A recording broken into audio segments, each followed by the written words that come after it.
Montana Territory, October 1878. The first frost of the season came silent and sharp, biting through the canvas walls of the bunkhouse and waking Asher Vaughn before the rooster even thought about crowing. He sat up on the edge of his cot, boots already pulled halfway on from the night before, and scrubbed a hand down his face. The sun had not yet risen, but the sky had started to pale at the edges. Out here, life beat to the rhythm of cattle and sky, not clocks. He tugged his coat from the peg and stepped outside into the cold morning. The land stretched wide and empty under a wash of gray. His ranch sat 10 miles from the nearest town of Grayridge, tucked against a line of pine near the Bitterroot Range. It was quiet land, good land, and Asher had earned every acre of it with hard work and calloused hands. He passed the corral, then paused. The barn door creaked slightly open, but he knew he had latched it tight the night before. His boots crunched over frost as he went to check. The moment he stepped inside, he stopped cold. 7 children lay curled together on a bed of hay, sleeping so still he feared for a moment they were not breathing. A woman barefoot, blood dried on her pant leg, hair tangled and face pale, sat propped against the far wall, her eyes closed, chest rising unevenly. His heart thudded hard once, then again. "Ma'am," he asked gently, her eyes opened fast, wild and sharp. She tried to get her feet under her, but her leg buckled and she ended up in a heap on the ground. 2 of the children stirred, frightened. "Do not touch us," she rasped, voice raw. "I will not," Asher said, raising his hands. "You are safe now. This is my land. You are in my shed." "I just want to help." The woman stared at him, her hand reaching behind her protectively. She looked like she had not slept in days. One of the children, a girl no older than 10, crawled closer to her and clung to her sleeve. Asher's eyes moved over the group. None had shoes. A few had coats. All looked like they had not eaten properly in days. "What is your name?" he asked softly. She hesitated, then said, Clara Whitlow." "I am Asher Vaughn. I live here. This is my ranch." Clara's eyes flicked to the doorway, calculating. "I am not going to turn you out," he said. "But you have to let me help. You are hurt." She nodded once, slow and wary. "I fell 2 days ago, tore something in my leg. I have not been able to walk right since." "How far have you come?" "From the Idaho line," she said. "We walked for weeks." He looked again at the children. One of the boys was shivering under a thin blanket. A little girl sat up and rubbed her eyes. She could not have been older than 3. "Are all of them yours?" "No, some are my siblings, some are not." Asher crouched by the doorway, keeping distance. "And where are their parents?" She stared at the dirt floor. "Gone," he nodded slowly. His breath fogged in the cold air. "You will not call the law?" she asked. "No," he said. "But you cannot stay out here in the cold. I have a warm house, a stove, food. You all need both." She hesitated again. But her hands shook. Her leg was useless, and the children were waking up hungry and scared. "I will carry you," Asher said, "and we will bring the children in, just for now, until you are better. Then we will figure it out." A long silence passed. Then finally, Clara nodded. It took 3 trips. He carried her first, careful not to jar her leg. Her body was light, too light, and she did not speak as he took her through the frost to the main house and settled her on the sofa near the fire. The children were easier once they saw the warmth. They clung to each other, too quiet for their ages. He fed them a quick meal: bread, dried apples, and stew reheated from last night, and let them sit close to the stove while he boiled water to clean Clara's wound. She did not flinch when he peeled back the torn fabric of her trousers or when he wiped the dried blood away. Her skin was hot under his touch, and the swelling in her thigh was bad. "You need rest," he said. "I cannot rest," she whispered. "They need me." "They need you alive," he said firmly. "You will not help them dead." Her eyes met his. There was nothing soft in them, but there was something honest, something strong. The days that followed passed in quiet motion. Clara stayed on the couch, leg wrapped tight, and watched every move he made. He fed them, washed the children's clothes, found old boots and coats in the attic. He made space because they needed it. The town noticed fast. By the end of the week, a woman named Mabel from the general store came out to the ranch under the pretense of delivering flour. She left with narrowing eyes and questions she did not ask. "Why do they care?" Clara asked that night, her voice low as the children slept in pallets on the floor. "Because I do not do things like this," he said. "I have always kept to myself. And now you are feeding 8 extra mouths." He met her eyes. "I could not leave you in that shed." Her gaze softened just a little. "Why were you in Montana?" he asked. "I was trying to get away from someone," she said. "From something. I had to protect them." Asher nodded once. "You did?" Clara looked at him then, really looked like she was seeing more than just the man who brought food and firewood. She watched his hands, rough but careful, and how he tucked the children in every night without a word. He had not meant to care. But every time she winced and tried to hide it, something pulled at his chest. Every time one of the kids reached for his hand. It stayed. And one night, as the fire burned low and the house grew quiet, Clara whispered, "Thank you," so softly he almost missed it. Asher looked at her, the curve of her face in the firelight, and knew something had started, something neither of them had expected. But it was real. The wind dropped low that morning, curling around the eaves like a whisper. Asher stood at the stove stirring oats, the wood crackling behind him. The house held a hush, the kind that settled only when all the children were still asleep. Clara lay bundled on the settee, her leg elevated with folded quilts. She watched him, eyes steady, though her body remained drawn with pain. "You got a quiet way about you," she said, voice barely above the soft scrape of spoon against pot. He didn't look up. "Noise don't get much done." Clara's gaze lingered on his shoulders, the way he moved with purpose but never rush. "You have people?" she asked. "No," he said. "Had a brother once. He died in the war," she nodded, eyes falling to the fire's edge. "I had a husband. Illness took him before our 2nd year. He poured the oats into bowls, careful not to spill." "Where'd you learn to care for 7 little ones?" "I didn't," she said. "I just kept going. Every child that lost someone I couldn't leave behind. It wasn't a plan." Asher set the first bowl on the table, then another. "You don't strike me as someone who plans much," he said. "You strike me as someone who survives." Clara's mouth twitched, not quite humor. "I used to think surviving was enough, but it doesn't quiet anything come nightfall." The children rose one by one, rubbing sleep from their faces as they found their places at the table. Asher watched them eat, their shoulders no longer drawn up so tight. He noticed the oldest boy, Thomas, watching over the younger ones with the kind of weight a child shouldn't carry. Later, while the children helped gather kindling along the tree line, Clara sat propped up near the window, sewing a torn sleeve with fingers still swollen at the knuckles. "You always live alone?" she asked without looking up. "Since I bought the land," he answered. "Did a few years on cattle drives, saved enough to stake this place." She squinted toward the ridge. "It's good land." "You built it up yourself?" "Every beam." There was a pause, broken only by the snap of thread between her teeth. "You know they'll keep talking in town," she said. "I know. You care." He leaned against the frame near the door. "I care about what I can see, what I can touch. The rest don't weigh much." Clara's fingers stilled on the cloth. "You don't know them, they'll think I'm something I'm not." "I don't take to gossip," he said. "Never had use for it." She met his eyes then, something unreadable behind hers. "You're not like most men." "I don't try to be." The children returned with twigs bundled in their arms, cheeks red from the cold. Asher took the wood and set it near the hearth.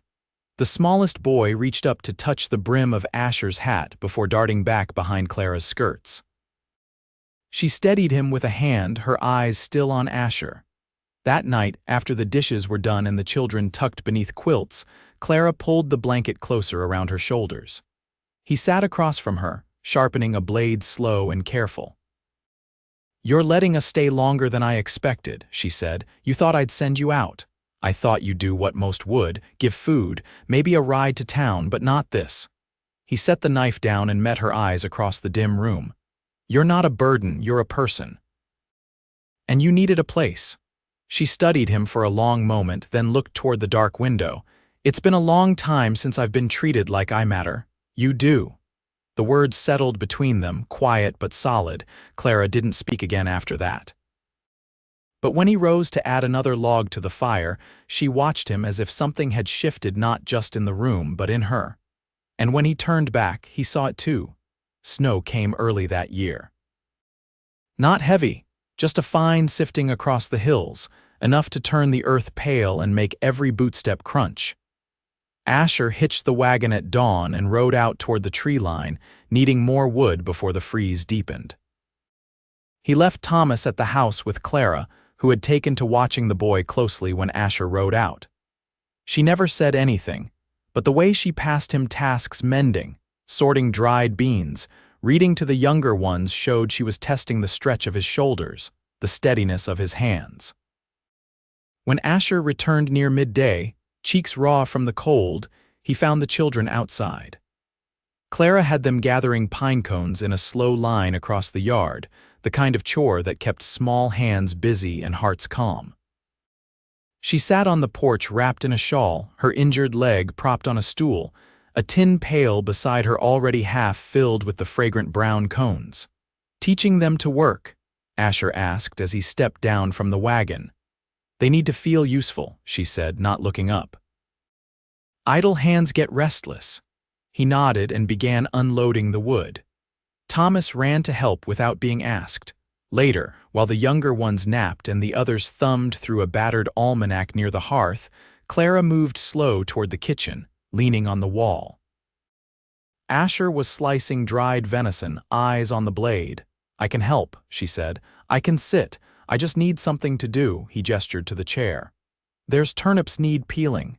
She settled in, hands already reaching for the knife. For a few minutes, only the scrape and thud of steel on wood filled the room.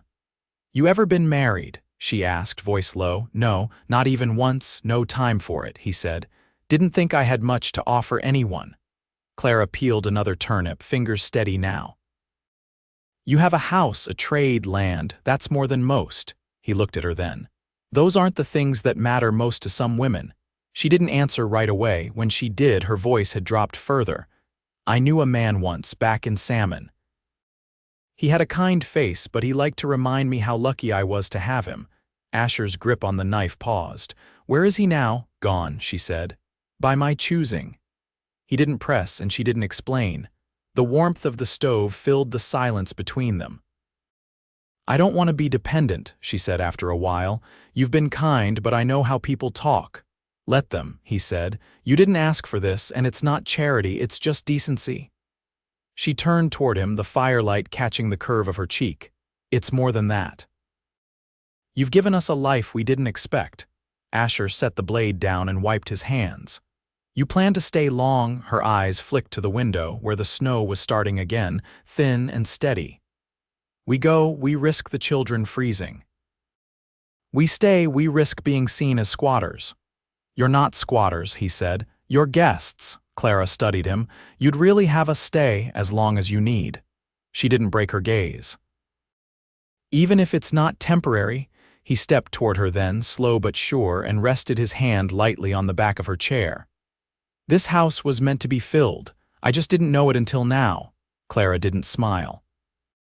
But her fingers curled slightly around his on the wood, and that said more than any words might have.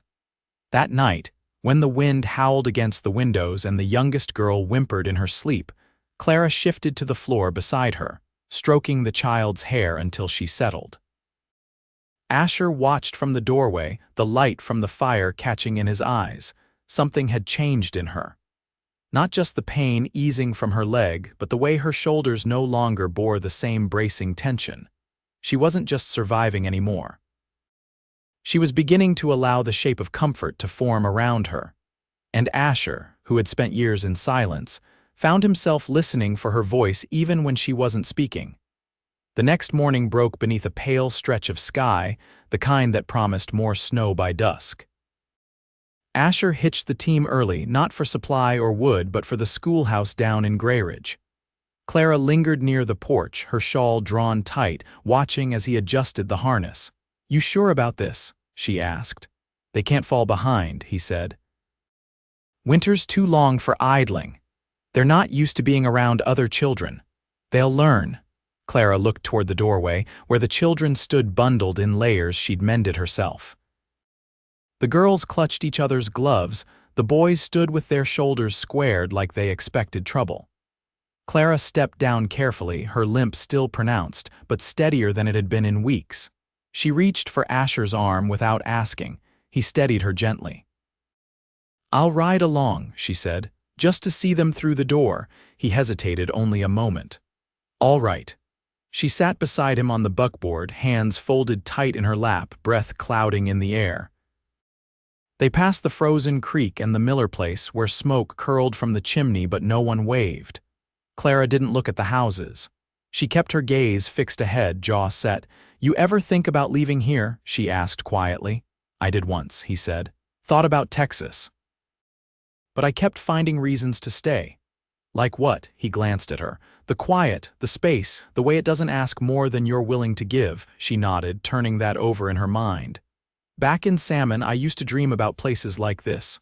"You don't anymore." "I might," she said. "If I thought it could last." The schoolhouse came into view, squat and gray, with smoke rising from its chimney. Asher pulled the team to a stop and hopped down. He helped each child from the wagon.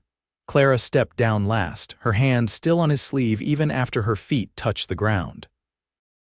Inside, the teacher, Miss Adeline Rowe, looked up from her desk with a tight smile. Her gaze flicked from the children to Clara, then to Asher. "New pupils?" she asked. "For now," Clara said, her tone even. Adeline nodded once. "We'll find room." Clara didn't linger. She turned and walked back out into the cold, Asher following. "You didn't want to explain?" he asked once they were back in the wagon. "They'll draw their own conclusions," Clara said. "Better they do it without my help." Back at the ranch, Clara moved slower than usual, her body stiff from the ride. Asher brought in chopped kindling without being asked. She watched him from the kitchen doorway. "You ever think about what comes next?" she asked. "I think about spring," he said. "The calves, the thaw, I mean, with us." He set the wood down, wiped his hands on his trousers. "I think about it," he said, "but I don't want to push." "You're not," she said. I don't know how to build something steady. I've only ever known how to run." "You're not running now." "No," she said, almost to herself. "I guess I'm not." That afternoon, she baked for the first time since arriving. Her limp slowed her, but she moved with quiet purpose, hands dusted in flour, jaw set in concentration. Asher sat nearby, mending tack, his eyes lifting now and then to watch her. The scent of molasses and cinnamon filled the house as the sun slanted low across the floorboards. When the children returned, red-cheeked and full of stories, Clara listened with intent. She didn't smile, but her eyes softened as the youngest girl pulled a wrinkled paper from her pocket, a crooked drawing of a house with too many windows and a sun that filled half the sky. "She said it's ours," the girl whispered. Clara folded the paper slowly and tucked it into the pocket of her skirt. That night, after the children had gone to sleep, Clara stood near the fire, her shawl hung loose around her shoulders. Asher leaned against the table, arms crossed. "I don't know how to say this right," she said. "But I've never known a man who made space for me without wanting to own me." "I don't want to own you," he said. "I want to know you if you'll let me." She looked at him across the room, the firelight warming her face, and nodded once, slow. I'm ready to stop running," she said. Asher stepped forward, took her hand in his. Her fingers fit against his palm like they'd always belonged there. Neither of them said another word. They didn't need to. Outside, the wind rose low and steady, but inside, the house held warm. The last of winter broke across the hills with a slow thaw. The snow softened, turned to slush beneath the trees, and the wind lost its bite in favor of something gentler, carrying the scent of wet pine and thawed earth. Asher repaired the pasture fence in the mornings, boots sinking into the half-frozen ground, while Thomas helped him dig out the rocks that shifted with the melt. The boy asked fewer questions these days, worked with a quiet steadiness that reminded Asher of himself at that age, though no one had offered him guidance back then. Clara stood on the porch most afternoons now, Her leg healed enough to bear weight with the help of a cane Asher had carved from a crooked length of ash. She didn't use it much within the house anymore, but she kept it close when she walked out to the barn or down to the creek with the girls. Her posture had changed, shoulders no longer held tight, chin lifted just enough to meet the sky without fear. One evening, while the children finished their supper, Clara sat beside Asher near the hearth, a piece of muslin in her lap and a needle between her fingers. Her stitches were even, quick. "I've been thinking," she said, eyes on the cloth. "About what comes next." Asher leaned back in his chair, arms crossed loosely.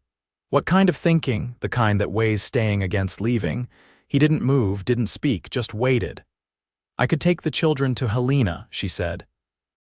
"There's a Catholic mission there that might take us in. They'd have schooling, food, a roof.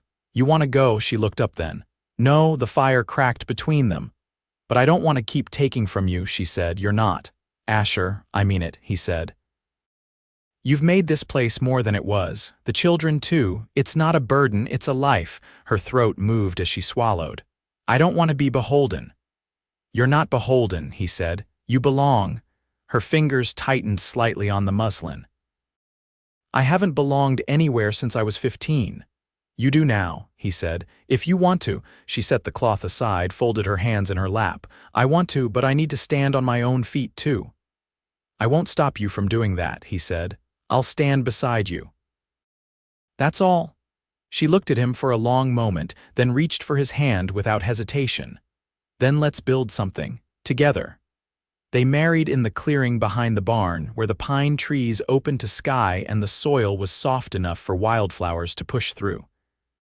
It was late April by then. Clara wore a dove-colored dress she'd sewn herself, simple and clean, with a row of small buttons down the front. The children stood in a half-circle, solemn and proud, their Sunday clothes pressed and their hands freshly scrubbed. Reverend Lyle from Grayridge read the vows.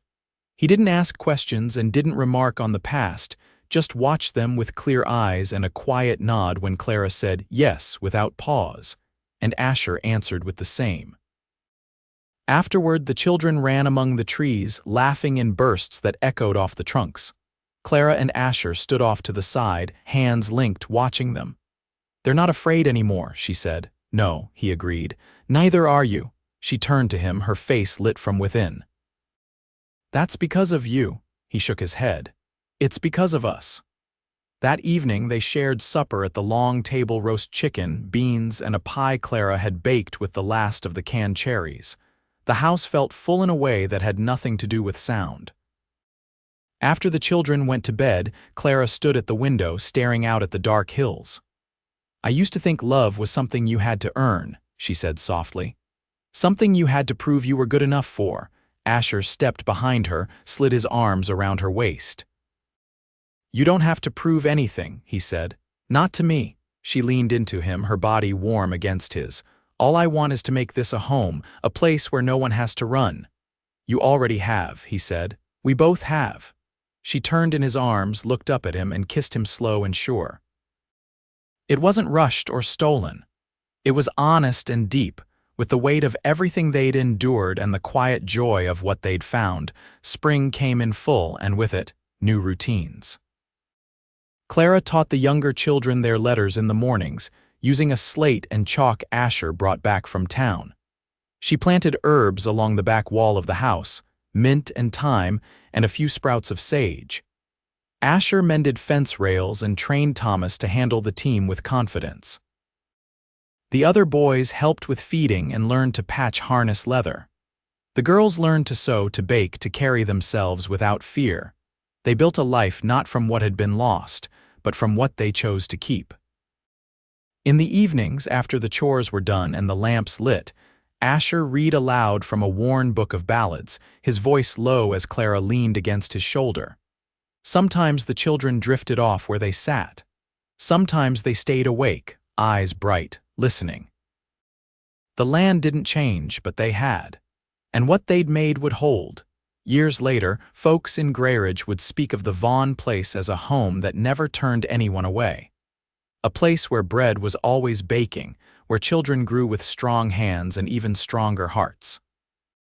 And at the center of it all, a woman with gray threaded through dark hair and a man who loved her quiet and true.